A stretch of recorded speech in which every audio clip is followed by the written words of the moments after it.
ความคืนนั้นอยู่ที่ไปไหมโอ้ยสุดมันมีไว้ตาห่างย้อนมัน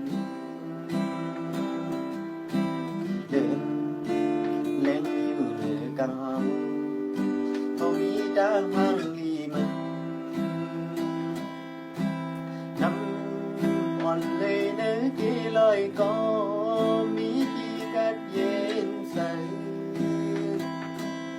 น้องก็อ่อนที่สายอยู่สายเสด็จเขาว่าน้องมาสายหนึ่ง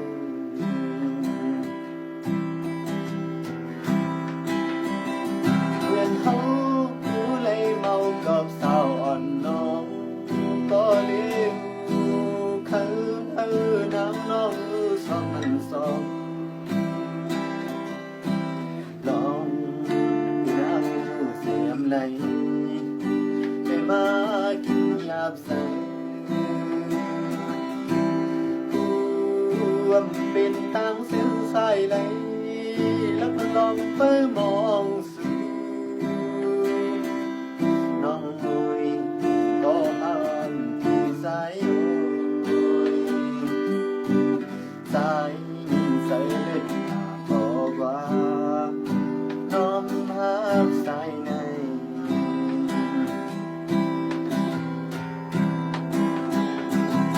อ๋อลินปันหน้าหนอกก็เปิดมาผ่านห้างปันเงาเอาอยู่ด้านไหนก็ต่างก่อนเฮาตั้งน้องกึ่งถึงตั้งน้องก้นทางนี้อยากจะสายเฮาเลยหักแม่นสาวน้องก็เลี้ยวสายเฮาได้อ่านหักน้องต่อสู้สายที่มองอยู่ถึงสนามทั้งเฮาถูกกันแทน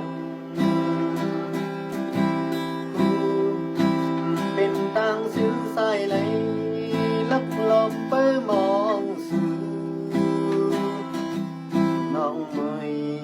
ก็อ่อนที่สายอยู่สายสิ้นสวยกลางใสน้องเงินเฮาหักแม่นสู่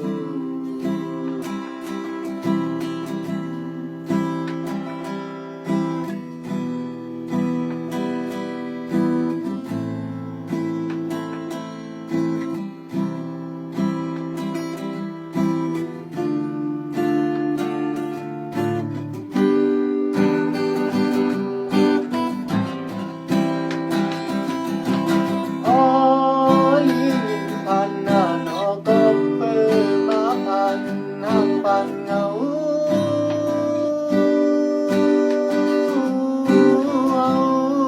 อยู่ด้านไหนก็ต่างหักอ่อนเฮาในกึ่งถึกดังน้องกึ่งถึกดังน้องก้นทางนี้อยากจะสายเฮาเลยหักแม่นสาวน้องก็เดียวสายเฮาได้อ่านหักน้องต่อสู้สายที่มองอยู่ถึงสนาม